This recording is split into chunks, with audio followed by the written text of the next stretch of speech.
கர்த்தருக்கு ஸ்தோத்திரம். லூக்கா புஸ்தகம் 5ஆம் அதிகாரத்தில் பார்க்குறோம். கெனரேஸ் என்கிற ஊரில் கடற்கரை ஓரமாக என்ன பண்ணுறாங்க, நம்மளை ஆண்டவராகிய இயேசு கிறிஸ்து வருகிற பொழுது சீமோன் பேதுரு அவங்களோட கூட இருந்தவங்க எல்லாம் மீன் பிடிக்கிற வலைகளை அலசி கொண்டு இருக்கிறாங்க. அப்போ இயேசு கிறிஸ்து அங்கே வராங்க. அப்போ அங்கே 2 படகுகள் அங்கே இருக்கிறது. அது ஒரு படகு சீமோன் பேதுருவாக இருக்குது. அவருடைய படகுல என்ன பண்ணுறாரு, ஏசப்பா ஏறி உட்கார்றாங்க. அவருடைய வசனங்களை கேட்க முடியாது அநேக ஜனங்கள் அந்த இடத்துல கூடி வராங்க. அப்பொழுது என்ன பண்ணுறாங்க, சற்றே படகை தள்ளுங்கள் அப்படின்னு சொல்கிறாங்க. அப்போ என்ன பண்ணுறாங்க, அவங்க கொஞ்சம் தள்ளிட்டு போய் என்ன பண்ணுறாங்க, படகுல ஏறி இயேசு கிறிஸ்து உட்காந்து அவங்க ஜனங்கள் வந்த எல்லாரும் என்ன பண்ணுறாங்க, வந்த ஜனங்கள் எல்லாருக்கும் போதகம் பண்ணுறாங்க. போதகம் பண்ணி முடிச்சுட்டு அவங்க, நீங்கள் என்ன பண்ணுங்கள், படகை ஆழமாக தள்ளி கொண்டு போய் வலையை போடுங்க அப்படின்னு இயேசு கிறிஸ்து சொல்கிறாங்க. அப்போது சீமோன் பேதுரு என்ன சொல்கிறாங்க, ஐயரே, முழுவதும் வலை போட்டும் ஒன்றும் கிடைக்கல, இப்பொழுது உங்களுடைய வார்த்தையின்படி நாங்கள் போடுகிறோம் அப்படின்னு சொல்லி வலையை ஆழத்தில் கொண்டு போய் வலையை போடுறாங்க. திரளான மீன் இழுக்க முடியல, படகு நம்பிடுது. பக்கத்தில் உள்ள கூட்டாளிகளையும் கூப்பிடுறாங்க. அந்த படகுலையும் என்ன பண்ணுது, அமிழத்தக்கதாக நிரம்பிட்டுன்னு பார்க்குறோம். இப்போ இன்றைய நாட்களில் இந்த படகு என்று சொல்லப்படுகிற திருச்சபையில் அன்றைக்கி இயேசு கிறிஸ்து படகுல உட்காந்து போதிச்சாங்க. இன்றைக்கி அவங்களுடைய ஊழியக்காரவங்க சர்ச்சில் வந்து போதிக்கிறாங்க. அவங்க சபையில் கூடி வருகிற ஜனங்களுக்கு சத்தியத்தை போதித்து அதன் பிறகு அவங்க என்ன பண்ணுறாங்க, சற்று தள்ளி போய் சுவிசேஷத்தை சொல்லணும்.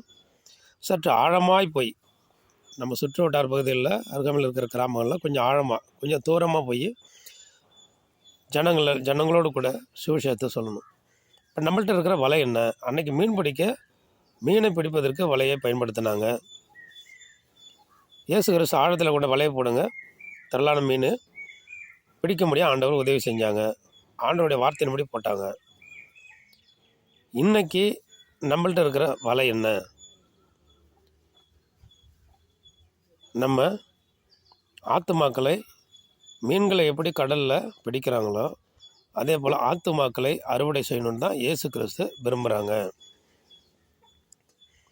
நம்மளுடைய நோக்கம், நம்மளுடைய ரட்சிப்பு, நம்மளுடைய வாஞ்சை, நம்மளுடைய பாரம், நம்மளுடைய கவலை, நம்மளுடைய தரிசனம் எல்லாம் நம்மளுடைய வலை என்று சொல்லப்படுகிற நம்மளுடைய இருதயத்தின் வாஞ்சை, நம்முடைய கிரியைகள், நம்மளுடைய செயல்கள், நம்முடைய திட்டங்கள், நம்முடைய நோக்கங்கள், இதுதான் நம்மளுடைய வலையாக இருக்கிறது.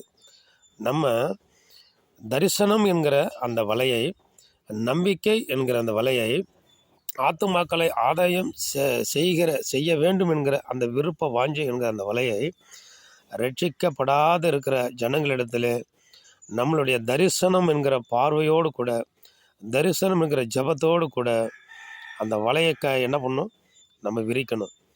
எவ்வளோ தூரத்தில் ஆத்துமாக்களை எப்படி மீன் பிடிப்பதற்கு வலையை விசிறி பிடிக்கிறாங்களோ அதே போல் நம்ம தரிசனம் என்கிற வலையை நம்மளுடைய திறப்பில் நின்று ஜெபித்து ஆத்துமாக்களை ஆதாயம் செய்யணும்.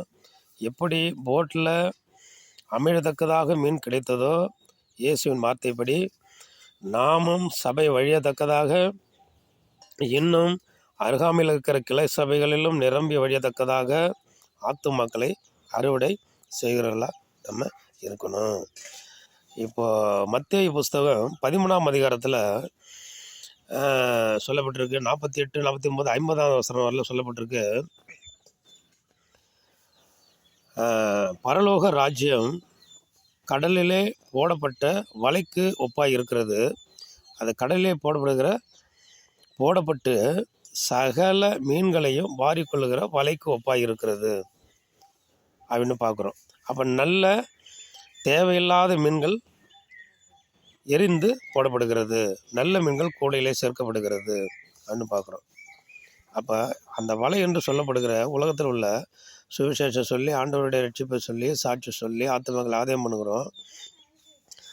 இயேசுகிற என்ன பண்ணுறாங்க, நல்ல மீன்களை கடலில் வலை போட்டு வாரிக்கொள்கிறோம். எல்லா மீனும் வருது, நல்ல மீன் எடுத்துக்கிட்டு தேவையில்லாத மீனை எரிஞ்சிடுறாங்க. அந்த தேவையில்லாத மீன் எங்கே போகுதுன்னா, மத்திய புஸ்தகத்தில் 13ஆம் அதிகாரத்தில் 48லேருந்து 50 வரல படிச்சிங்கனாக்கா அதில் இருக்கிறது.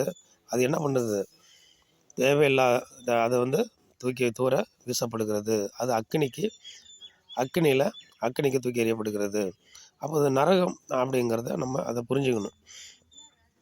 அப்போ நம்மளுடைய வலை என்கிற தரிசனம், ஜெபம், வாஞ்சை, ஏக்கம், நம்ம ரட்சிப்பை கண்டடைந்தோம், இயேசுவை நம்ம பற்றி கொண்டோம், கொஞ்ச காலம்தான் வாழ போகிறோம். நம்ம என்ன செய்யணும், நம்மளுடைய வலை தரிசனம் ஆத்துமாக்களை ஆதாயம் செய்ய வேண்டும், சபையை நிரப்ப வேண்டும், பரலோக ராஜ்யத்திற்கு நம்மால் முடிந்த மட்டும் ஆத்துமாக்களை சம்பாதிக்க வேண்டும் என்கிற தரிசனம் என்கிற அந்த வலையை நாம் விரித்து அநேக ஆத்துமாக்களை நாம் ஆதாயம் செய்கிறவர்களாக இருப்போம், மாறுவோம், ஜெபிப்போம். ஆமென். அல்லேலூயா. ஸ்தோத்திரம்.